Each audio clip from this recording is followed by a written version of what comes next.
If you believe that black people should be treated fairly and should be treated equally, and if you want to protest and if you want to show that the America that other people are praising or the America that was working on becoming great again hasn't always been great for everyone, then he has a problem with that. This is ESPN's Ryan Clark. We're going to have grace when we sit here and look at how we're going to handle it. Speaking of this guy, Jerry Jones. He is worried about his constituents. He's worried about his fans and where his fans stand.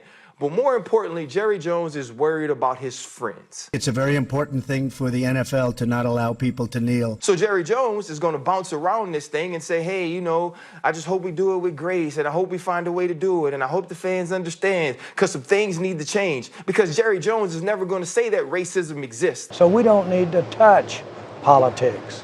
We don't need to touch politicians.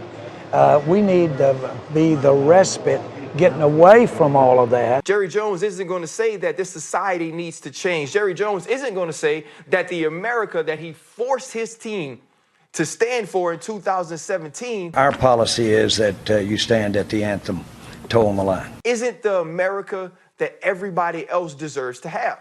And so in that, Jerry Jones doesn't need to do anything but shut up for once in his life, the same way he did when he should have been speaking, and allow his men to be men, allow his men to support their community and make their own decisions, because that's the time we're living in. And Jerry Jones is just unfortunate for him that time passed him up. Clark dropped the hammer after this bit on ESPN's First Take. He was spectacular.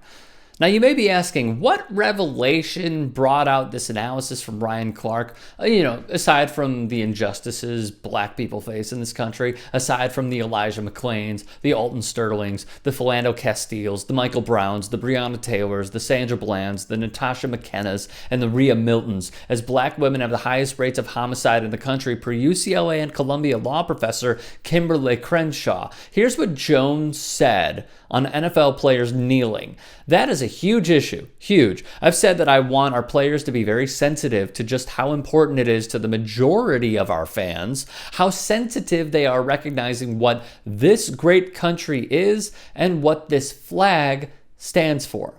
Well, hold up a minute. A majority of fans in Kansas City showed, as players locked arms in a moment of silence for unity, that it was not about the Stars and Stripes. It was not about the anthem. It was about the racism, Jerry. That's what it is. Chiefs black quarterback, arguably the best we've ever seen at his age, that just won them a Super Bowl and undoubtedly bringing millions of new dollars into the Kansas City community, booed by his own fans, literally booing against anti-racism. Incredible. Was clearly never about the flag, tweeted my man Babito. Jones went on in his radio interview. I would expect the Cowboys to show great sensitivity, and I hope fans will receive it. However each individual presents it, that it's a genuine ask for help. Because right now in our society, we got some things we need to address. Jerry Jones is virtue signaling to his racist, bigoted fans. Look, these guys are just going to go out there, they're going to do their little thing. I'm going to tell them not to do it. Heck, I'm on the record telling them to toe the line, and they'll be fired if they don't oblige. But just let them do their thing, okay, MAGA crowd? That's essentially what he's saying. It's pathetic of Jerry Jones. Well, what else do you expect from a guy who donates the max amount to Donald Trump's campaign?